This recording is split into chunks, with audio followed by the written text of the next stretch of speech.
Validation বা গুরুত্ব, এই কথাটা তো আমরা সকলেই শুনেছি। এই ভ্যালিডেশন আগে নিজেকে নিজে না দিতে শেখে আমরা সোসাইটির মানুষদের কাছ থেকে চাই।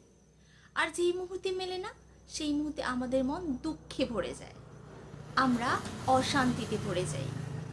আবার যখন আমরা নিজেদেরকে নিজে ভ্যালিডেট করতে শিখি, তখন মনে হয় যে ভগবানও আমাদের এই পৃথিবীতে কিছু না কিছু করার জন্য পাঠিয়েছে, ভালো কিছু করার জন্য পাঠিয়েছে।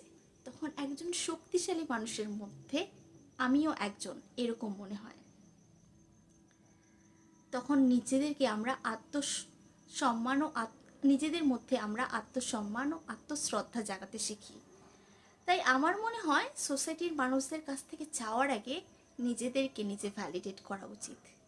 তাহলে আর আমরা অশান্তিতে ভরে যাব না বা দুঃখে ভরে যাব না, আমরা আমাদের জীবনকে সুন্দর ও সুষ্ঠুভাবে গড়ে তুলতে পারবো।